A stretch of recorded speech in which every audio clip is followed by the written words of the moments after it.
You know, Becky, the funny thing is, most people tell me, but I want to sing musical theater. And I said, what kind of musical theater? Well, the belty stuff. And I said, well, you're talking about the stuff that sounds chesty, right? The stuff that's pulled up. Well, it's this belt. It's the full, more of a full voice. And there's a misnomer there, I think, because you have your chest voice and your head voice and your middle voice, or your mixed voice, which is a blend of the registers. That mixed voice sounds like chest voice if done right. I would like to know, you were mentioning earlier to me the part from Aida, and what a belter might do is more like yelling. Can you demonstrate that for me? They want them to sing it. They say, "This is the story of a love that flourished in a time of hate." I mean, that's totally splatting. It's like yelling. And the vowel I'd rather distorts. hit that with a mix. Yeah, can you do it with So, your mix? This is the story of a love that flourished in a time of hate. Now, the funny thing is, if you had to do that first one, if you had that show, you would not be able to finish the show. You're just coming off of a terrible illness. And yet you're able to pull it off. If you do it in the mix, you'll be able to do it repetitively. The first time we were like, we didn't know whether you were going to make it, but you made it. Do it again in your mix. This is a time. This is the story of a love that flourished in a time of hate. So the pressure comes off. The vowel stays pure. You said flourish, not flourish. It's not flourish. That's almost like you're saying flower-ish. Flourish, flourish. And you stayed pure. You didn't have to work so hard. The other thing is too is that some musical theater is there's the opposite extreme, where some people are only in head. They're summertime and the living is easy.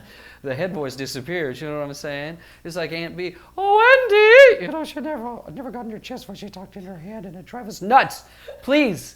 And B, talk in your chest voice. Say, oh, Andy, instead of, oh, Andy. It's like, you know, when you go in third gear in your car, and you start putting along, go, downshift, first gear. Well, that's what it feels like when a person's in their head voice and they bring it all the way down. I think Becky is a shining example of versatility. It's like one method, but it works for every style. Summertime and the living is easy. Summertime and the living is easy. And the living is easy. And the living is easy. Yes. Now, if you try to pull your head voice down there, heaven is easy. Yeah, you don't get anything. Yeah, you bottom out. Same thing with Phantom. When we hear Summertime and the living is easy. Yes, girl. So you could do that in head if you wanted, but you always got to come back down to your chest voice. And that's the beautiful thing about this. It translates. It doesn't matter if you're singing musical theater, pop, R&B. I happen to know that you're a tremendous rock singer, that you cover Mariah Carey to a T if you want to, that you can do anything you want, but that you're also very brilliant with musical theater. Now, the other thing we want to talk about a little bit is vibrato. You know, a vibrato that's too slow is Vibrato that's that's fast but obtrusive is So slow, unobtrusive vibrato makes very small oscillations. Can you do this? Say.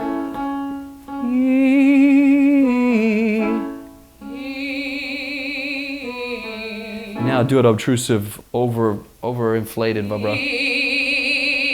Yeah, it's just very hard for the ears to hear. And we've heard musical theaters when say, white. It sounds like you got a medical problem. Yeah, you know, you're shaking all over the place. You expect her to be doing this when she's done. So you do that. Say, wait. And your mix, wait. In your chest. Wait. And it's smooth and unobtrusive. It's a beautiful vibrato. I don't know what I would do without Brett. I started studying with Brett about 3.5 years ago. I was actually doing pageants, and he came into one of my pageants, and we reunited because we've been longtime friends. He's like a brother to me.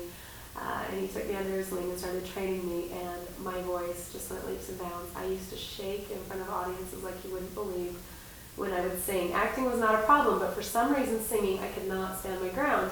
And just through the exercises of becoming more confident and becoming more competent with my voice through his teaching, I've just made so much progress and really actually love to sing and think that I'm pretty decent with my voice now because of his help. And I mean, not only has he just been such an incredible friend and brother and mentor, but he's just been the best teacher that I have ever known in all my experience of vocal coaches.